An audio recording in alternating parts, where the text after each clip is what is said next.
बिस्मिल्लाहिर्रहमानिर्रहीम। Matric class biology हयातियात के chapter wise MCQs के हवाले से नई वीडियो के साथ हाजिर हैं। मैट्रिक क्लास और 9 क्लास के बायोलॉजी के चैप्टर्स इस साल चले थे तो तकरीबन पूरे हो गए थे। मैट्रिक के तकरीबन नहीं, पूरे ही हो गए थे। मैट्रिक के जो है वो एमसीक्यूज़ को 3 या 4 आई थिंक 4 चैप्टर्स के बाकी थे, तो वो इंशाल्लाह हम पूरे कर लेंगे और कोशिश मेरी है कि वो आज ही अपलोड कर दूँ। नए आने वाले तलबा के लिए, नए साल के लिए जो है, जो 9-10 में आएंगे उनके लिए खुशखबरी है कि इंशाल्लाह मैं नेक्स्ट ईयर जो है फ़िज़िक्स और 9th की जो मैथमेटिक्स 9th और मैट्रिक की जो मैथमेटिक्स 9th की से रह गई थी वो मैं इंशाल्लाह शुरू करूँगा। तो चैनल के साथ जुड़े रहें ताकि ये जो तमाम चीज़ें हैं, नए जो कहना चाहिए क्लासेस वगैरह शुरू होंगी तो उसमें आपका भी फ़ायदा हो और दूसरों को भी बताएं ताकि इस चीज़ से, इल्म से जो है वो तमाम लोग फ़ायदा उठा सकें। बहरहाल हम अपने मकसद की वीडियोस की तरफ आते हैं। तो आज हम चैप्टर नंबर 6 इनहेरिटेंस के जो एमसीक्यूज़ हैं उनको हल करने वाले हैं। विरासत, ठीक है, तो एमसीक्यूज़ देख लेते हैं। नंबर 1 है branch of biology deals with the study of heredity and variation is called. हयातियात की वो शाखें जिसमें विरासत और तामीर का मुताला किया जाता है डैश कहलाती हैं। अच्छा, जैसा कि पता है कि मेरी जो क्लासेस हैं वो उर्दू और इंग्लिश मीडियम दोनों की एक साथ होती हैं। काफ़ी दिन के बाद मैं एमसीक्यूज़ पे जो है वो बना रहा हूँ, यानी यूँ कहें कि लेसन्स पे, जो एकेडमिक लेसन्स पूरे साल होते हैं उस पर बना रहा हूँ। तो अगर कोई जो नए बच्चे मौजूद हैं उनके लिए यह है कि मैं उर्दू और इंग्लिश मीडियम दोनों पे बनाता हूँ। तो इससे ये होता है कि गवर्नमेंट के जो गरीब बच्चे हैं गवर्नमेंट स्कूलों के, उनका भी फ़ायदा होता रहता है।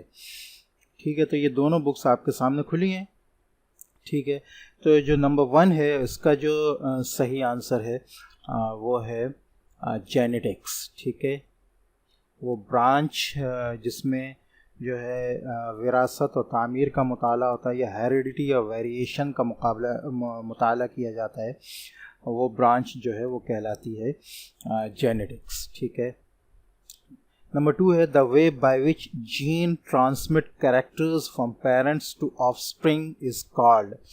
ठीक है, जेनेटिक्स, इनहेरिटेंस, हेरिडिटी। ठीक है, इसका सही आंसर जो है वो है हेरिडिटी। ठीक है, विरसा। ठीक है, number 3 two similar chromosomes in a cell which are similar in shape, size and position of centromere called। तो ये जो हैं, जो सिमिलर होते हैं क्रोमोसोम्स इन तमाम चीज़ों के लिहाज से, ठीक है, शक्ल में, हजम में और सेंट्रोमियर की जगह के लिहाज से, तो ये जो हैं ये होते हैं होमोलोगस क्रोमोसोम्स। ठीक है,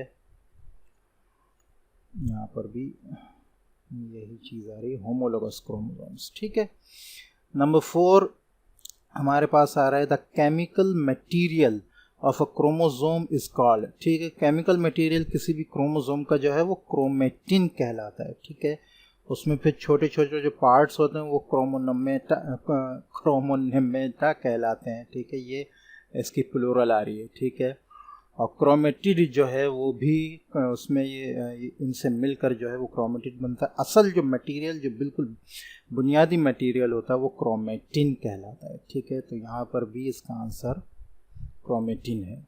ठीक है, नंबर 5 है हमारे पास the outer part of DNA helix made up of sugar and phosphate is called. जो बाहर का जो एरिया होता है ये वाला, ये जो यूं नीचे आ रहा है, ठीक है, किसी भी डीएनए का, तो वो जो है वो कहलाता है अपराइट।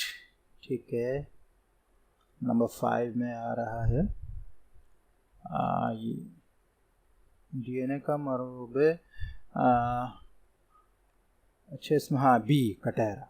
ठीक है, मैं ए समझ रहा था। ठीक है, अपराइट इंग्लिश में और उर्दू में कटहरा। ठीक है, अच्छा जी, इसके बाद है नंबर 6।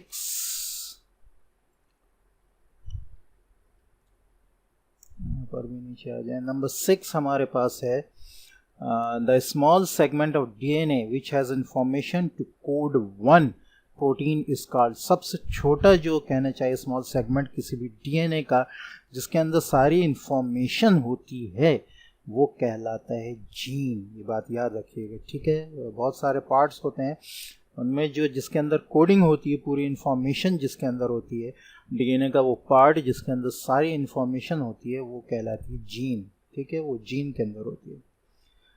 ठीक है, अच्छा जी, नंबर 7 है the exact duplication of DNA is called, जी ये कहलाती है रिप्लिकेशन। ठीक है, ट्रांसक्रिप्शन और ट्रांसलेशन जो है वो प्रोटीन सिंथेसिस के जो है वो हैं प्रोसेस हैं, ये जो जिससे डीएनए का हूबहू नकल बनता है।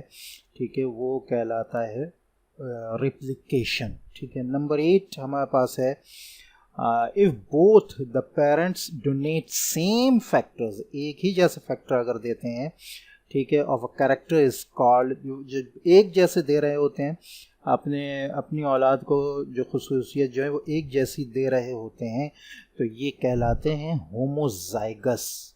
ठीक है, होमोजाइगस क्रोमोसोम्स। नंबर 8 हमारे पास आ जाएगा। इसका आंसर है, सॉरी, इसका आंसर है होमोजाइगस। ठीक है, यहाँ पर भी रहेगा। ठीक है, नंबर 9 हमारे पास है the genetic constitution of a trait is called, किसी भी ट्रेट की जो जेनेटिक कॉन्स्टिट्यूशन होती है, यानी जीन्स के लिहाज से वो क्या है, तो वो कहलाती है जीनोटाइप। ठीक है, फेनोटाइप फिजिकल अपीयरेंस के हिसाब से होता है, जीन्स के हिसाब से कि उसके अंदर जो जीन्स हैं वो होमोजाइगस है, होमोलोगस है। ठीक है, तो वो जो होता है वो जीनोटाइप कहलाता है, उसके ज़रिए से जीनोटाइप बताया, जीनोटाइप के ज़रिए से उसकी जीन्स की जो है वो खुसूसियात बताई जाती हैं। तो ये चैप्टर 6 के MCQs थे। इंशाल्लाह नेक्स्ट क्लास में हम चैप्टर नंबर 7 के MCQs देखेंगे।